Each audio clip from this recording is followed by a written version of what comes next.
So I get in, I get the opportunity, everything gets all passed out. I commit. 2 weeks later, the head coach leaves for the CFL to be a head coach and GM. And I was already, once I committed, I was already feeling, oh, I made the wrong decision. Like I feel like something bigger is for me. So that left Washington State. Opportunity to walk on. Went and did that. Coach Leach said I'd have an equal opportunity to compete. He didn't lie to me. He was truthful. He was honest. Went up there, and the stars aligned. It wasn't a Rudy movie. It didn't happen overnight. There was a lot of hardships. It's very hard to walk on. It's not just like you go in and you're like everybody else. It's not the case. But I was very fortunate. I worked hard, and a lot of luck happened.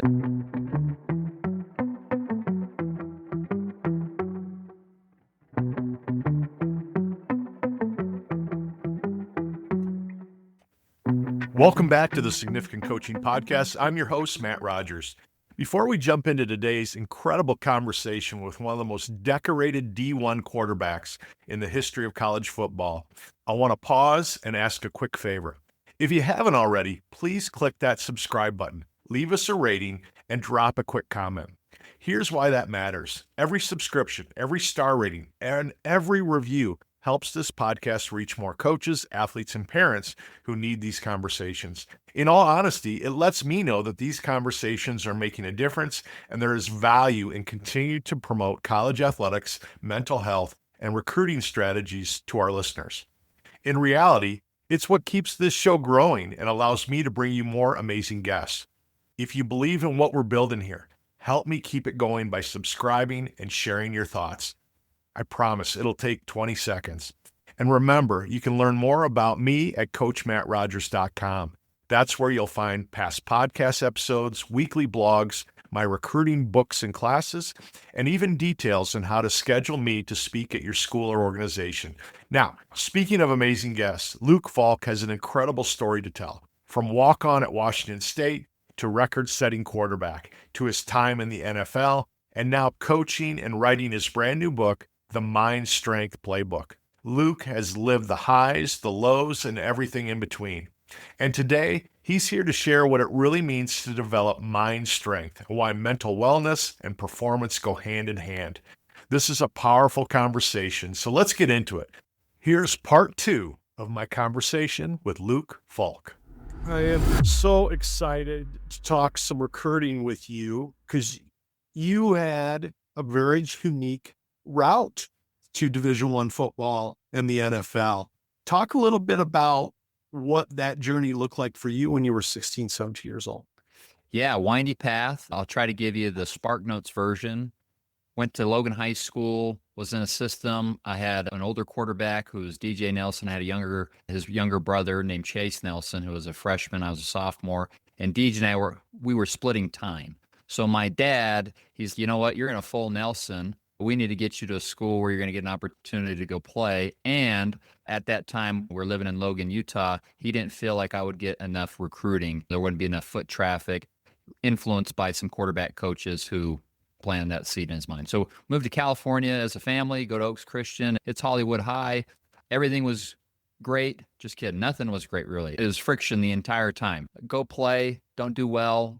And within the first 3 weeks, we ended up moving back to Utah because I had got benched. But really what the underlying thing is our family had split up. Our family had separated that time. So tremendous adversity at that point. And football was the last thing. And yeah, I wasn't playing well. So we moved back. The state of Utah deems me ineligible when I moved back. It wouldn't have mattered because they were already 4-0 or 5-0 when I got back here in Utah because they started the season earlier. So my coach deemed me to be the GA. So I started filming the games, breaking them down, doing all that type of stuff, not allowing me to be a victim mindset. And that team goes on and wins the state championship. They're 14-0. So what does that tell coaches? Oh, Luke Falk, red flag. So the recruiting thing, I had an offer from Florida State off of my sophomore film when I went down to Oaks Christian. That summer, we had gotten recommendation to go pop by campuses, get them to see the size of me and meet people and talk some football. So at Florida State, Damian Craig was the quarterback coach, got a scholarship offer on our way to go to a Bahamas family vacation. It was like euphoria, right? Florida State was my favorite college solely off of their color of the uniform because they matched my old high school uniforms at Logan. Anyways, I'm like, oh, the offer's going to flood in. Mom and dad are right about this whole thing. This guy, and then the wheels fell off. So going into my senior year, nobody really looked at me. Oregon State said that they were potentially going to offer me, and eventually they didn't pull the trigger because they didn't think I had a strong enough arm. Idaho, they came and watched me throw at the high school that summer, and Al Papuno filmed me, did a good job. Jason Guest was the offense coordinator there, and I got offered. And then I'm going and playing my senior year. I've got them, I've got Cornell, and I got an opportunity to go walk on at Washington State. Idaho staff gets fired. They pull my scholarship, say I'm not athletic enough, which they're not wrong. So, right. Then Cornell, probably the best opportunity I have in terms of they really want me. They're probably going to let the lowest ACT and GPA ever in Ivy League history. They're getting me into school, right? So I get in, I get the opportunity. Everything gets all passed out. I commit. 2 weeks later, the head coach leaves for the CFL to be a head coach and GM. And I was already, once I committed, I was already feeling, oh, I made the wrong decision. Like I feel like something bigger is for me. So that left Washington State. Opportunity to walk on. Went and did that. Coach Leach said I'd have an equal opportunity to compete. He didn't lie to me. He was truthful. He was honest. Went up there, and the stars aligned. It wasn't a Rudy movie. It didn't happen overnight. There was a lot of hardships. It's very hard to walk on. It's not just like you go in and you're like everybody else. It's not the case. But I was very fortunate. I worked hard, and a lot of luck happened, and very happy and proud of my career. You're a There's dad a lot now, there. right? A Am I lot wrong? there. What's that? Are you a dad now? I'm a dad. I'm a dad now. 2-year-old girl. Let's say you have a boy at some point, and your boy's in the same position you're in, sandwiched behind a freshman and a senior brother. What decision do you make? What Well, advice do you get? it's actually funny enough. I write about the, not to plug in the book again, but I provide parent tips and coach tips and all that throughout. And because I think so many parents, they just want to do the best for their kid, but they don't really know, they don't have a game plan. They don't have a playbook for it. And my parents were just doing the best they could. They're listening to this quarterback coach who was a very high profile guy at the time. And what I caution people when it comes to transferring. So I had 2 transfers actually in high school. I grew up in a place called Farmington, Utah. And the systems there for me were daddy ball. I never got an opportunity to play quarterback unless my dad was the coach because it was always the coach's kid. And they ran the triple option at all the schools that I was going to be able to have an opportunity to go play. They asked me if I could go anywhere, where would I go? And I said Logan High School because my uncle was a defensive line coach at Logan. And the year before, their head coach was running the spread offense, and he took time to meet with our 8th grade football team and implement the spread offense. And it was the most fun I've ever had in my entire life, right? So I'm like, I want to go to Logan. Also, my grandma's lived there. Also, Utah State basketball game. I had grown up going to Logan all the time. It was like a home away from home for me. So it was totally driven by me. Yeah. I want to go. And guess what? It was a total success. I loved it. I remember at Thanksgiving, you go around the table. What are you grateful for? I'm so grateful we live in Logan. Everything was a success. Socially, football, school, everything. Then, right, this next move comes about. It's not driven by me. It's driven by external. It's driven about by listening to other people rather than your kid. And I'm going along. You're 16 years old. Oh, yeah, sure. Oh, go. I didn't want it. I wasn't driving it. In fact, when we moved out there to California, I had bought a plane ticket with my own money, which it's not like I did a ton of chores or this. I can't tell you, I went and did this for summer jobs. I didn't, but I had my own money and I bought my own plane ticket a week after we moved because I loved Logan so much. So what I caution parents is, are you driving it or are they driving it? And if they're driving it, okay, let's listen. And is it going to be holistically a great move for them? At Oaks Christian, what's the dynamic there? Okay, it's a 30-minute commute school minimum for most people. So the community aspect's not great. There's just so many factors holistically. Also, how often am I going to see my parents? My dad was commuting. I got to see him 4 nights, and then he was 4 days in Utah. He had this system. My mom, it's like, how often did I get to see her? My sisters, my friends, just nothing from a holistic standpoint would have told us that's the right move. It was all for football. What could it get us? So there's more to life than recruiting, sports, whatever. think holistically, think of your family, think of what's going to help your kid be the best human and individual as possible. That's what I would caution them. So now, hey, what are you wanting to do? And talk them through that. I'm working with a kid right now. He wins the state. He's at a premier school here in Utah. They have a 4-star quarterback in front of him and another guy ahead of him. And the dad and I are telling him, hey, this is the scenario. You're not going to get a fair shot to play. I don't care. I want to be here. This is my social, blah, blah, blah. He stays. Eventually he gets to play 9-0 as a starter, state championship. This year, that 4-star quarterback is healthy again. Same situation. He's got opportunities to go transfer. He doesn't do it. Right now, he's not playing. I can't tell you that it's a fairy tale ending. But for him, he's had the peace of mind knowing this is what I've wanted to do rather than mom and dad shoving him out to go to a school that he doesn't want to be at. And I think so often the parent pushes the kid rather than the kid wanting it. It's like dad wants it more than the kid. It happens every day. And if it happens once, it happens 100 times. And so it's great advice. It's necessary advice. We want our kids happy, and we have to buy into the fact that happiness may not get them on the road that you want them on right away, but that happiness is probably going to stick with them. And that decision is probably going to stick with them and make the rest of their life a lot better because of that. So Totally. I love that approach. I think something, can I just do? Please. I think something that can help with that is to separate your identity as a parent than with your kid. Not wrapping what their success is as your success. Letting them live their own life. Like I've heard this analogy before. It's 2 sunny side eggs. The whites can be all over each other. Support them, love them, do all that. But the yolks remain separate. When you scramble it up and your identity becomes mixed with them, that's when the lines get blurry. That's when you're going to make decisions that you'll probably look back and go, that really wasn't what Junior wanted right there. Wasn't what was best for. Wasn't what was best. Exactly. That's what I wanted. And they vicariously live through their kid to make up for what they weren't. I see it all the time, especially in quarterback play.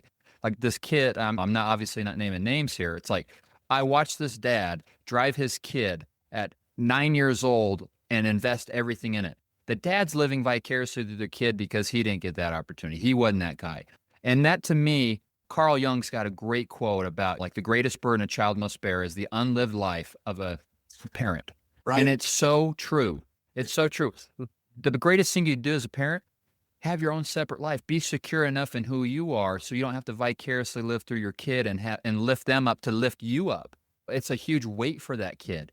And all the investments and all that, even with mind strength coaching, I see these parents invest so much money into everything. And what does that do to the kids? So they feel responsible to and obligated to go with the outcome that mom and dad wants. They make the moves. They do all this. Anyways, I'll go on a tangent. You can see passionate about it. I do too. I can lose my head about it. And I was blessed because I didn't have those parents. My parents were too busy to try and make me into something that I wasn't. I want to throw a word at you, and I want you to just talk about what you think about it. Is it real? Is it something we've made up? Can we do something about it? Pressure.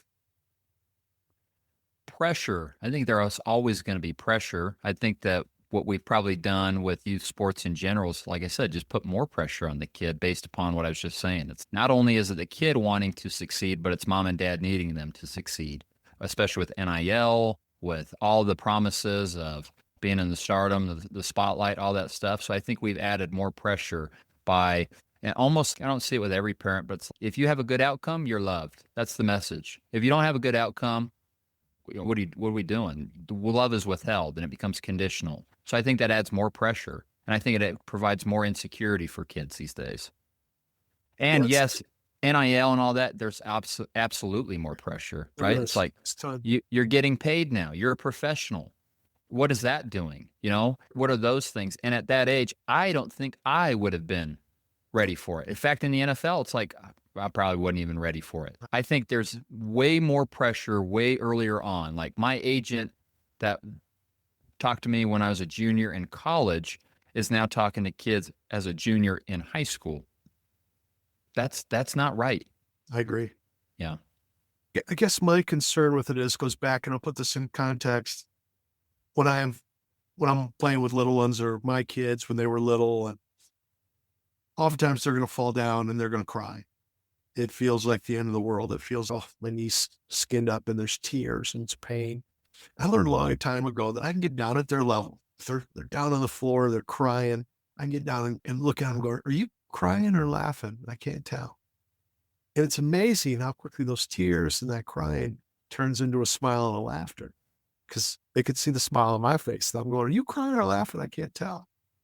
And how quickly their mind can switch that off and go, well, I'm laughing. I'm not crying.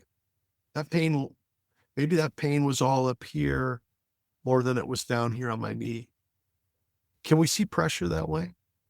Can we, Right. I think it's, can we remove it? I think so. I think what you're talking about is the same thing I teach with nerves. Right. Not necessarily move it, but I think you shift the perspective on it. So Wayne Dyer, a guy that I really looked up to, he said, if you change the way you look at things, the things you look at change. I'll use nerves as an example. I had viewed nerves that when they came, oh crap, everything's going to get locked up now. I'm going to get handcuffed. I'm going to go throw up, blah, blah, blah, blah. What if I shifted my perspective of when nerves come? One, I'm doing something I love. And two, they actually can take my game to a whole new level because the adrenaline's going to kick in. I'm going to throw the ball better. I'm going to be more dialed into my reads. So it's a shift of perspective. So now, same thing can happen with pressure. Oh, what an opportunity I have, blah, blah, blah, blah. It's just the way you look at it. So I think it comes with training or your environment around you to help you see it that way. But if you're coming from an environment that's having you view it in a particular way, you're going to see it that way. So it's all about perspective. Yeah. Have you seen the movie For the Love of the Game with Kevin Costner? I have. I actually quote it. I do too. I quote it all the time. It's when he steps on the mound and it's clear the mechanism. Yep. I was never the athlete you were. I never had the success you had. I see that in you when I watch you film. Did you have something like that? Did you have tools at that point in your career where you could block out the noise? Or was that something that was natural for you? Not natural. So funny enough, that exact example is in my book, and it was brought up because Kurt Warner's a super generous guy. I asked him, hey, can you be part of my reader feedback group and read this, give us comments? And he actually made that suggestion off of a concept that I was talking about in a book. And so what it is, the concept, how it got brought up in the book is called coding skills. So what did he say? Clear the mechanism, which had him focus on not the outcome, not what people are saying, not this, that, and the other, but it was a mechanism for him to focus on what he could control. So when I have athletes code skills, it's in 3 to 4 words so they can remember it, right? It's very easy. It triggers it, but it has a deeper meaning. So clear the mechanism for him was a way to get him mentally engaged on what he can control, playing catch in that situation. For me, I had coded skills like that. So I'll tell you like a coded skill. I'm going on a tangent here, but It's good. I'll view one from a physical standpoint where you have physical skills, mental skills, emotional skills, spiritual skills. So there is in football, a guy named Tom House. For anybody that doesn't know who Tom House is, he's like the father of throwing, pretty much, right? Quarterback Guru, Nolan Ryan. Ryan guru, yeah. Yeah, a ton of that, right? Worked with Tom Brady, worked with Drew Brees. Yep. So I was fortunate to work with him. He created a coded skill called Eat the Burger. What did it mean? When I'm done throwing, my offhand should be in a position that if you put a burger in my hand, I could take a bite out of it, meaning all my energy and weight's going towards my target. Yeah. Rather than saying that big, long definition there, you say eat the burger, which triggers all that meaning. Same thing can happen with mental skills, right? So clear the mechanism for Kevin Costner. It might have been a whole deeper meaning, but it triggers him into what he can control. And why skills are so important is because you can control them. And when you focus on things you can't control, your anxiety decreases, performance increases. So for me, the coded skill that I created for myself that you're talking about there is called Cool Hand Luke. And that meant I'm never too high, I'm never too low, right? But that coded for me, hey, I'm Cool Hand Luke, I'm Cool Hand Luke. And that was my trigger. So that was my clear the mechanism. And it doesn't happen, you have to train it. Because in high school, I allowed all the noise to happen. I had no confidence. Yeah. But thankfully, I worked with a sports psychologist that strengthened my mind just as much as my body. And that really elevated my game. We invest so much money as parents in the clubs and individual workout, and boy, that investment into the sports psychologist might be the most valuable thing we can invest in. Think about this. You spend hotels, flights, gas, then the actual team, then the actual this. When it's done, how about mind strength? When you're done playing, 18, 25, 45 years old, like Tom Brady, you still have it. You're still going to be with yourself. You're still going to use mind strength to win business, your relationship. Talk about an investment that has the most ROI out of anything, even the physical stuff. Yep. You need physical talent to get your foot in the door. I needed to learn how to throw a spiral before I could play quarterback. But what got me in to be able to play at a high level, my mind strength. And now what do I use? Do I throw every day? Is the spiral really keeping my job security now? No, it's my mind strength. Let's bring it back to recruiting. Yep. Because it's not taking a snap in a big stadium. It's not throwing a pitch in the ninth inning or at bat or making a dig on the volleyball court. The pressure of recruiting, it's all around us. It's all the time. It can be 2, 3, 4 years. You talked about getting an offer as a 15-year-old sophomore, right? From Florida State, your dream school. Can we use those same principles in how we look at recruiting? Totally. What can you control in recruiting? Who do you want to go play for? How many emails are you sending them? What's your highlight look like? What are all the things that you can control rather than feeling you're at the mercy of the coach or the mercy at the situation or the school? So that's what I try to do, even within my own athletes. I don't get hired for recruiting, yet I'll have some athletes that I'll give tips to because obviously I've been through it. Yeah. So what can you control in the process? And then a big thing too is, can you shift your perspective on how you view recruiting in general? Most kids want to go play at the USC, the Alabama, this, that, and the other. But maybe what it's going to take for you to be able to get there, if that's what you really want, rather than just how you get viewed, which is another topic that we could go on forever. But you might need to start at the Division II school. You might need that to be your start and go play. And where are you going to get developed? And take your ego out of it. And do you really want to play? And do you really love ball? Or do you love what ball is going to give you? Do you love what the hype is going to give you? So I think you got to separate that when it comes to recruiting. Of the kids that really want it and love playing the game, they don't have a problem going to the FCS school or the Division II school or the Division III school or the NAIA, because it's a farm system now with the way the transfer portal is. Yep. You're not stuck. So I even tell people, I caution you to go walk on now as a quarterback. Other positions, I would still say, if you want to, great, because there's more opportunities for you to show off on special teams or whatever. And I'm sure other sports as well, basketball. Right. I'm not sure the ins and outs, but quarterback, there's only one of you. So you better go play at a smaller school and you're going to get seen. And guess what? They got a kid, the Ole Miss starter right now, Ferris State, Division II. Now he's starting in the SEC. It's like, it is AAA baseball. It's AA baseball, and you're going to get an opportunity at the big leagues. If I gave you 15-year-old Luke Falk, who just got that offer from Florida State, how would you use that tool with him? What advice would you give him when what that next day looks like or that next step looks like after that offer? For that kid in particular, he needed a lot of mind strength because he had a lot of confidence issues in terms of just he had a whole lot of work he had to get going on. So I think he got an offer from Florida State. He did. He did get an offer from Florida State, but he was living off of this teeter-totter in terms of it wasn't lasting. So when it got taken away, it's, oh yeah, I'm not worth that. Oh yeah. You know what I mean? So I think for him, it's working on the things that were going to help you become a great player. It's not about, I've heard Tom Brady say it all the time. It's just when you get drafted, it's your start. It's where you start. It's how you finish. So what's going to help you finish the best way? So for that kid, my recommendation to him was go enjoy your trip because we were on family trip. And then when you get back, what can you work on to help you become a better player? Because that's ultimately what's going to help you in the long run. I see it all the time with these top tier recruits.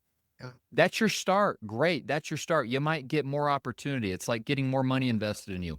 But a kid like me who walked on, guess what? He's working on his game and he's going to have a harder time, but he's coming for you. He's coming because he's working on the things that he can control to make himself a better player, which ultimately gets you on the field. So sure, the hoopla and all that, even in today's day, I'm sure people pay for stars, this, that, and the other. What really is tangible, really is going to set you apart is, can you play? Are you working on what helps you be a better player? And then there are tactics, sure, of getting recruited, which you know way more about than I do. You're pretty smart, my friend. I'm going to throw a Chinese proverb at you to wrap this up because you've given me a lot of time today. because I feel like we've danced around it. You've used some great quotes. There's some things in your book I'm sure is close, but there's something that I wrote down in my journal when I was about 16, 17 years old. And I think I literally got this out of a Chinese restaurant cracker. What are they called? The fortune cookie. Cookie. Okay. And I still have it somewhere in a book. I still have that somewhere. And it's the idea of, I'm not going to say this correctly, but it's a man who goes looking for love or searching for love loses himself. That's great. And at that point in my life, I'm sure I was dating a girl, and that was the idea of love was centerpiece. But the older I got, the more I started to understand the man who goes looking for success or looking for a scholarship or looking for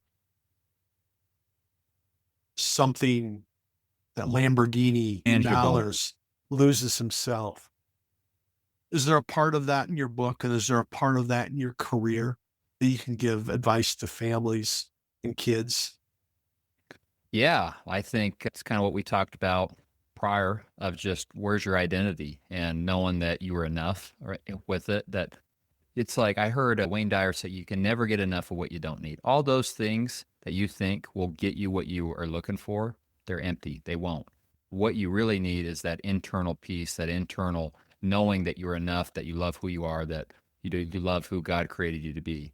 I also heard something today too that I don't know if it goes in alignment with it, but it's like however you got to the point that where you're at, you have to continue that. So a lot of people, it's like they make sacrifices and compromises to get to that success.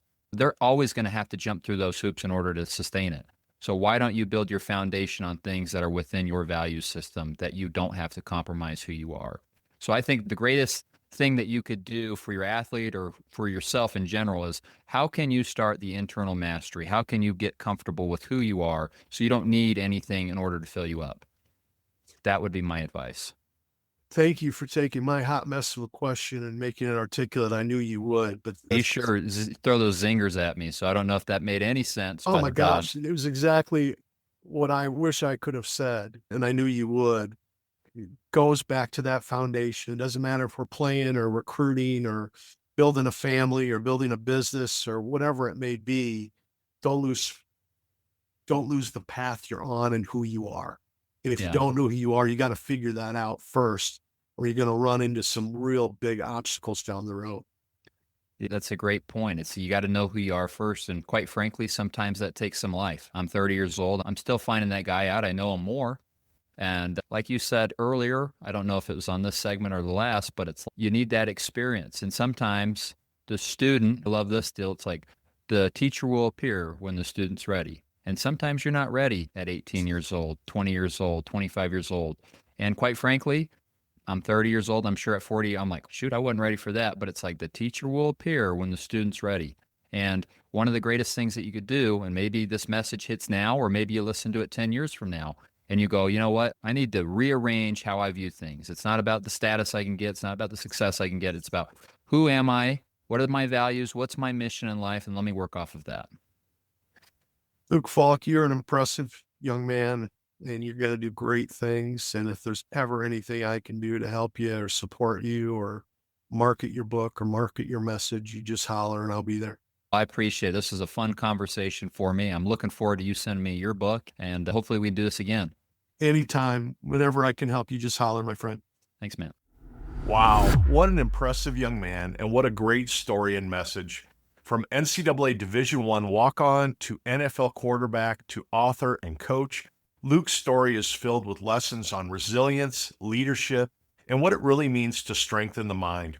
I was so impressed with the honesty and wisdom he shared, and I know he has so much more to give the world through his coaching and his new book, The Mind Strength Playbook.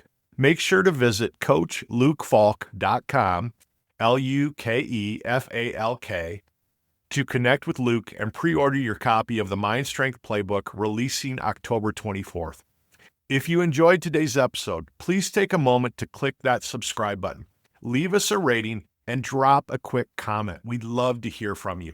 Every review and subscription helps more athletes and coaches and parents discover this podcast.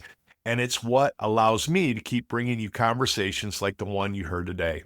And remember, you can find more resources at CoachMattRogers.com. And remember, there's no D in Rogers. CoachMatt, ROGERS.com. That's where you'll find all past podcast episodes, my weekly blog, my recruiting books and classes, and opportunities to meet with me and schedule me to speak at your school or organization. Until next time, stay focused, stay humble, and keep chasing significance.